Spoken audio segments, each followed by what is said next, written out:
Villa ini sebenarnya milik Tuan Iskandar, jawab Irwan. Apa? Albert terkejut mendengarnya. Pantas dia merasa ada yang janggal. Tuan Iskandar meminta orangnya untuk berpura-pura jadi pemilik villa ini. Dengan begitu dia menjual villa pada Anda. Dan aku menjadi perantaranya, jelas Irwan. Albert tertawa kecil mendengar penjelasan dari sekretarisnya. Kamu tahu aku tidak suka Tuan Iskandar, Irwan. Albert tampak marah padanya. Irwan terdiam. Besok akan ku kembalikan villa ini pada Pak Tua itu. Dan kembalikan uang milikku, ucap Albert. Dia tidak ingin terlibat apapun dengan Tuan Iskandar. Hidupnya sudah bahagia dan tenang. Kedatangan laki-laki tua itu akan membuat keluarganya terlibat berbagai macam masalah. Bos, Tuan Iskandar melakukan ini sebagai rasa cinta dan kasih sayangnya pada Anda dan keluarganya. Dia ingin memperbaiki semua kesalahannya, sahut Irwan. Tadinya dia juga tidak setuju tapi mendengar alasan Tuan Iskandar, akhirnya dia menerimanya. Apa kau tidak mengenal seperti apa Pak Tua itu? Orang sepertinya tidak mungkin berubah secepat itu. Pasti dia merencanakan sesuatu untuk menghancurkan aku dan keluargaku, ungkap Albert. Dia tidak ingin menerima sedikitpun bantuan dari Tuan Iskandar. Apalagi menyambung kembali silaturahmi di antara mereka. Dia sudah sangat kecewa padanya. Tapi siapapun bisa berubah kan bos? Sahut Irwan. Dia merasa Tuan Iskandar benar-benar ingin berubah dan memperbaiki semuanya. Tidak untuknya, Irwan, balas Albert. Irwan terdiam. Sepertinya hati Always sudah tertutup untuk Tuan Iskandar. Maklum dari kecil Albert tidak pernah merasakan sedikitpun kasih sayang dari ayahnya. Lain kali jangan pernah menerima apapun dari Pak Tua itu. Kalau kamu masih ingin bekerja padaku, tegas Albert. Irwan mengangguk. Mungkin ke depan dia tidak akan bisa membantu Tuan Iskandar untuk memperbaiki hubungannya dengan keluarganya. Kau mau kemana? Roy bertanya. Wanita itu terkejut Roy ada di sana pada sudah malam. Kau masih di sini? Aku kan sudah mengusirmu. Pekiknya. Dia sudah mengusir Roy beberapa kali tapi laki-laki itu tetap berada di sana. Kau gak punya siapapun. Cuma pacarmu ini yang kau punya, goda Roy. Dia mengambil guling di sampingnya. Sudahlah. Nanti lukamu berdarah lagi. Mau di sini terus, ucap Roy. Wanita itu tak jadi melempar guling. Dia terdiam. Aku bukan siapa-siapamu untuk apa peduli? Tanyanya.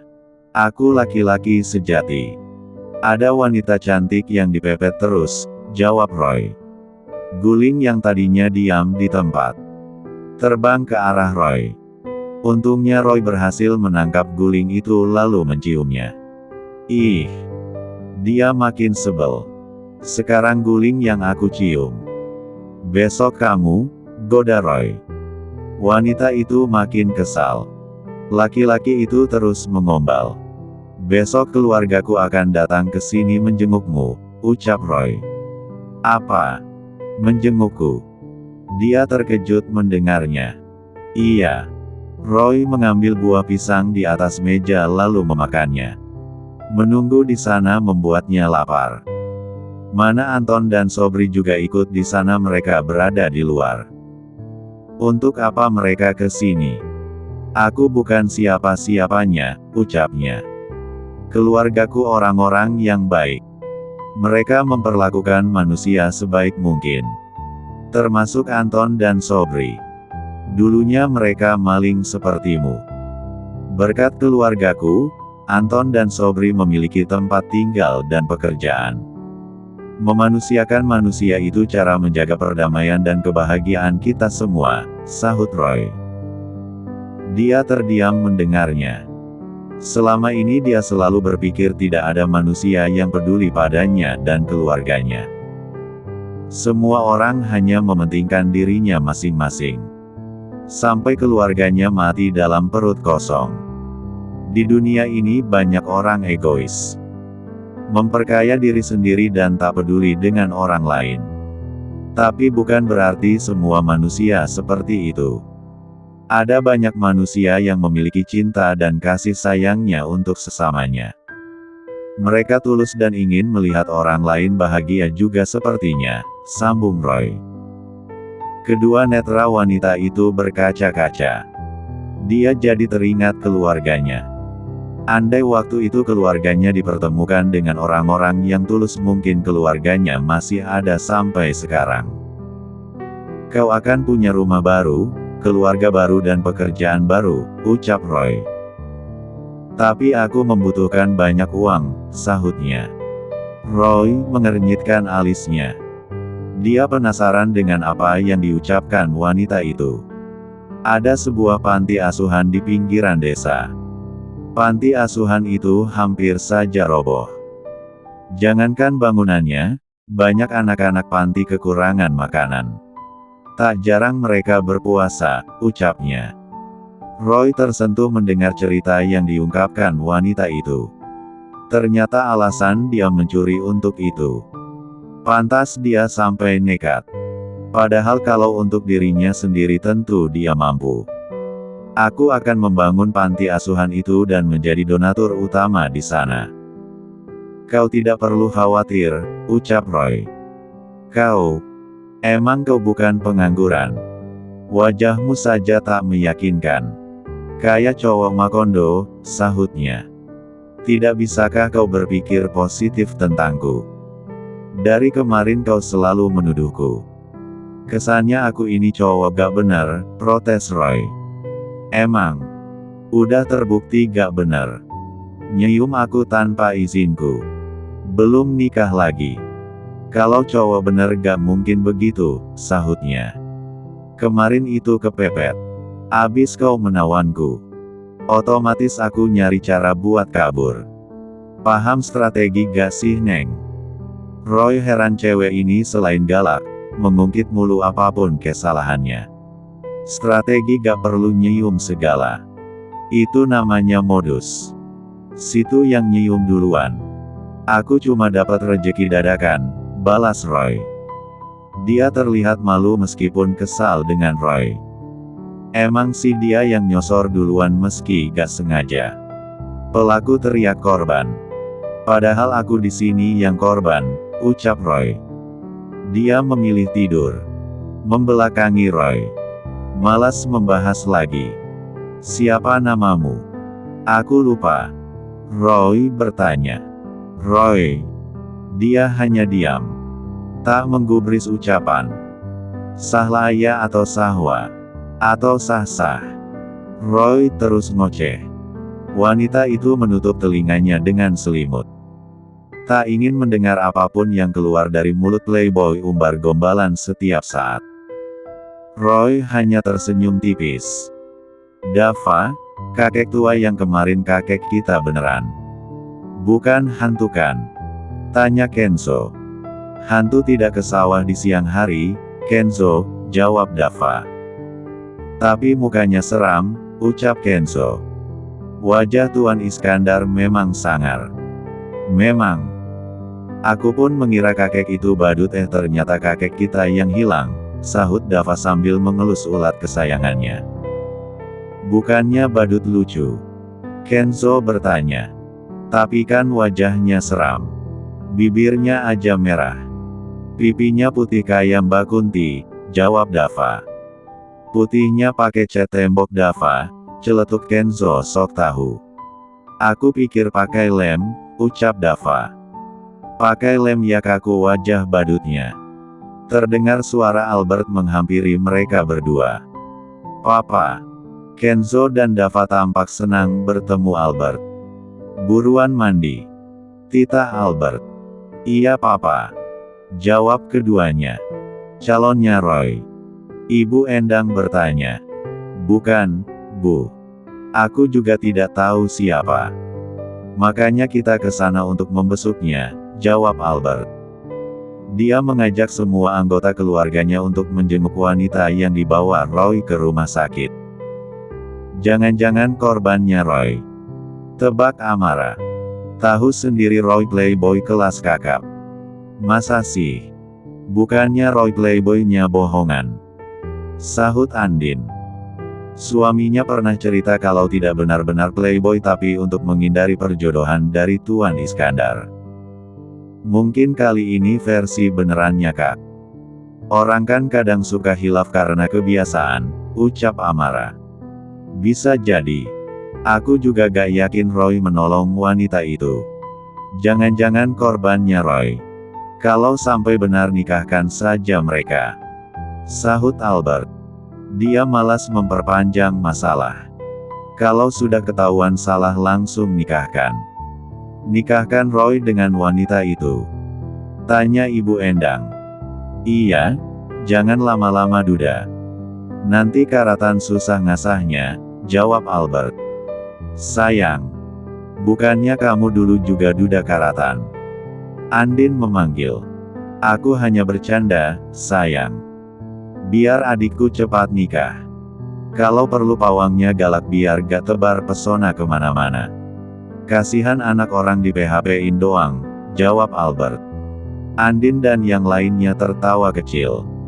Mama, Papa, Dava dan Kenzo menghampiri mereka berdua. Kedua bocah itu sudah rapi mengenakan baju yang bagus untuk pergi ke rumah sakit. Kalian ikut juga? Tanya Albert. Iya Papa. Kangen Om Anton dan Om Sobri. Sudah lama tak menggosip dengan mereka, jawab Dava. Kecil-kecil suka ngegosip, ucap Albert sambil mengelus perut bulatnya Dava. Bocah gendut itu tertawa kecil. Aku kangen Om Roy, ucap Kenzo. Albert mangkat Kenzo lalu menggendongnya. Kita akan menemui ayahmu, ucap Albert. Kenzo mengangguk. Kalian beli apa? Roy penasaran. Anton dan Sobri membawa plastik putih dari minimarket. Ada deh bos. Misi rahasia dari Nona Salwa, jawab Anton. Bukannya nama wanita itu Syahla? Ucap Roy. Gak tahu bos. Namanya banyak. Yang penting dia punya nama aja, jawab Sobri. Roy menggelengkan kepalanya. Kita masuk dulu ya bos. Anton pamit. Dia harus membawa pesanan dari wanita itu ke dalam. Roy tak menggubris. Dia acuh. Entah apa yang dibawa mereka berdua. Anton dan Sobri masuk ke dalam ruang rawat inap tempat wanita itu dirawat. Sedangkan Roy masih di luar. Apa yang kalian beli? Tanya Roy. Kepo ya bos. Jawab Anton dan Sobri. Roy hanya diam. Kalau kita beritahu nyawa kita melayang, ucap Sobri. Iya, kita sudah kontrak mati untuk tidak memberitahu. Kecuali malaikat maut yang tanya. Ya takut kalau kita tak menjawabnya, tambah Sobri. Roy yang penasaran langsung bangun. Dia masuk ke dalam ruangan. Betapa terkejutnya saat dia menatap ke depan. Kau ngapain dandan mentor-mentor begitu? Roy menunjuk ke arah wanita yang ada di depannya. Entah Syahla ataupun Salwa namanya. Roy sendiri bingung memanggil nama yang mana. Wanita cantik itu terlihat malu-malu. Dia sengaja dandan biar terlihat seperti wanita di depan keluarganya Roy. Emang kenapa? Tanyanya. Roy tertawa lepas melihatnya. Meskipun tak bisa dipungkiri wanita itu sangat cantik setelah dia berdandan seperti itu. Kau mau jadi badut? Ucap Roy. Pluk. Berbagai make-up melayang ke depan dengan sesuka hatinya. Woi. Belum apa-apa kau sudah tantrum. Roy berusaha menghindar dari barang-barang yang berterbangan ke arahnya. Dia kehabisan barang yang bisa diterbangkan. Tapi kesal dengan kelakuan Roy. Cowok yang bilang aku badut pasti gak doyan cewek, ucapnya. Apa kau bilang? Aku gak doyan cewek. Sahut Roy. Dia tak terima disebut begitu. Belum tahu aja kalau dia sudah punya istri dan anak. Iya, jawabnya. Roy menghampiri wanita itu. Dia benar-benar kesal. Kau mau apa? Dia gugup dan tegang saat Roy mendekat. Bruk. Wanita itu berbaring di atas ranjang. Roy berada di atas. Membuatnya panik. Dia berusaha untuk melawan tapi karena tangannya sakit dia tidak bisa bergerak dengan leluasa. Roy. Serunya. Roy. Kau ingin tahu kalau aku normal? Ucap. Wanita itu kesal. Dia ingin melayangkan kakinya tapi Roy sudah mengamankan kedua kakinya. Roy. Jangan gila. Ini rumah sakit. Dia berusaha melepaskan diri tapi tenaganya Roy lebih kuat. Mana wajah Roy semakin mendekat. Rasain lo. Batin Roy ingin memberikan pelajaran pada wanita itu sekalian mengerjainya. Ceklek. Albert, Andin dan yang lainnya datang. Mereka terkejut melihat apa yang Roy lakukan pada wanita itu. Roy. Seru Albert. Roy terkejut mendengar suara Albert. Mana posisinya pasti akan membuat Albert dan yang lainnya salah paham. Beberapa saat kemudian, Roy duduk di sofa mendengar semua kemarahan Albert padanya. Andin dan yang lainnya hanya diam. Kamu harus bertanggung jawab pada Salwa. Tita Albert. Namanya Syahla, sahut Roy. Albert bingung menyebut yang mana. Entah namanya Salwa ataupun Syahla. Pokoknya kamu harus menikahi Syahla. Tita Albert. Ia tidak ingin adiknya macam-macam padahal seorang wanita apalagi sampai mempermainkan kehormatannya. Apa? Roy terkejut mendengarnya. Dia harus bertanggung jawab pada wanita yang sama sekali tidak dia tenang secara dekat. Aku menikahi Salwa. Tanya Roy. Syahla, koreksi Albert. Andin menahan tawanya. Tadi Salwa sekarang Syahla lagi. Mereka berdua terbalik-balik menyebut wanita cantik yang ada di atas ranjang. Iya maksudku Syahla. Aku harus menikahinya. Tanya Roy. Apa dia tidak salah dengar? Harus menikahi wanita itu. Baru saja bertemu sudah menyebalkan. Albert mengangguk. Aku tidak mau menikahinya. Roy menolak. Dia tidak ingin memiliki istri yang galak dan menyebalkan. Dasar pengecut. Maunya enak doang. Albert marah. Aku tidak melakukan apapun dengannya, Mas. Ini hanya salah paham belaka. Iya kan Salwa? Roy menoleh ke arah wanita yang ada di sana. Syahla. Ibu Endang dan yang lainnya mengoreksi bersama. Iya Syahla, lupa lagi. Abis namanya banyak.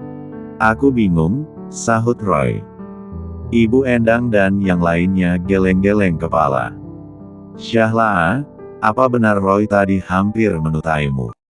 Tanya Ibu Endang. Roy menatap ke arah wanita itu. Dia menunggu jawabannya agar wanita itu berkata jujur. Meskipun sikap Roy tadi memang mencerminkan hal yang tak menyenangkan. Roy tadi memang hampir menutaiku, Tante. Dia juga sudah mencuri ciuman pertamaku, jawab Syahla sesuai dengan apa yang dirasakannya. Roy. Ibu Endang menatap ke arah Roy dengan tatapan yang penuh dengan kemarahan. Bu, itu tidak benar. Aku cuma menakut-nakutinya saja. Kalau soal ciuman itu memang benar, tapi kan gak sengaja, sahut Roy berusaha menjelaskan. Oh jadi karena tidak sengaja kau mau angkat tangan dari tanggung jawabmu. Benar-benar playboy, ucap Albert. Roy bingung harus menjelaskan apalagi sepertinya semua anggota keluarganya sudah salah paham. Roy, sudah cukup ya Dara jadi korbanmu. Jangan menambah daftar korban baru. Celetuk amarah. Itu dulu. Sekarang aku tidak bersalah Ra. Swear, ucap Roy. Albert dan yang lainnya seperti tak percaya dengan ucapan Roy. Mereka melihat dengan mata kepalanya sendiri apa yang dilakukan Roy tadi. Anton, Sobri, kalian kan tadi di sini dan kemarin kalian bersama Roy. Aku ingin tanya apa yang sudah Roy lakukan pada Shahla, ucap Albert. Bos, Roy bolak-balik mau unboxing dari pertama bertemu. Bos, jawab Anton. Iya, baru bertemu nyosor duluan, tambah Sobri. Mereka hanya memberi kesaksian sesuai dengan apa yang dilihat dan didengar. Kalian ini bukannya membelaku setelah kita melewati hidup mati bersama-sama. Pengkhianat. Roy menunjuk ke arah dua anak buahnya Albert. Dia marah pada mereka berdua. Anton dan Sobri hanya meringis mendengarnya. Roy, ibu tidak mau kamu tidak bertanggung jawab seperti ayahmu. Berani menyentuh berarti berani bertanggung jawab. Ibu Endang menegaskan. Dia ingin Roy bertanggung jawab atas pada wanita itu. Tak garis bawah tapi Bu. Roy kesulitan menolaknya karena ini perintah dari Ibu Endang. Kalau kau tidak mau bertanggung jawab jangan pernah lagi masuk rumahku. Apalagi dekat dengan keluargaku. Albert juga menegaskan. Roy tak bisa berbuat apa-apa. Kesalahpahaman ini justru membuat dia harus menikahi wanita itu. Di dalam ada acara apa? Kenapa kita gak boleh masuk? Tanya Dava. Dia dan Kenzo di luar berdesak dengan Pak Ibrahim dan Ibu Titin. Mungkin pembagian konsumsi, jawab Kenzo. Loh, orang gendut sepertiku seharusnya hadir, ucap Dava. Pak Ibrahim dan Ibu Titin geleng-geleng kepala mendengarnya. Nanti kita masuk gantian, ucap Ibu Titin. Bukan pembagian konsumsi Nek. Sahut Dava penasaran. Kalau pembagian konsumsi seharusnya dia orang pertama yang masuk ke dalam. Bukan. Di dalam kan ruangannya tidak besar. Kalau kita masuk semua nanti sempit, jawab Ibu Titin menjelaskan dengan bahasa yang sederhana agar mereka berdua mengerti. Dava dan Kenzo mengangguk paham. Roy dan Shahla duduk di pelaminan. Mereka baru saja melaksanakan ijab kabul. Roy terlihat cemberut dari tadi. Dia tidak ingin menikahi Shahla tapi mau tak mau harus menikah. Sedangkan Shahla tampak senang karena dia memiliki keluarga baru.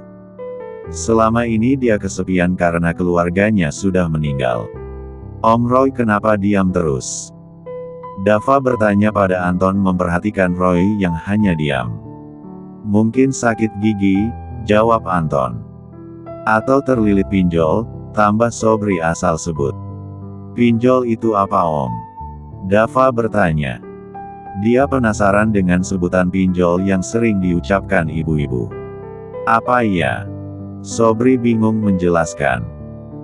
Kau sih pakai nyebut pinjol, udah tahu pinjol kata terlarang untuk anak yang doyan makan sepertinya, bisik Anton. Sobri meringis. Apa pinjol tukang cendol? Tanya Dava. Ibu-ibu memang doyan cendol. Anton dan Sobri saling menatap satu sama lain. Sejak kapan pinjol tukang cendol? Bisik Anton.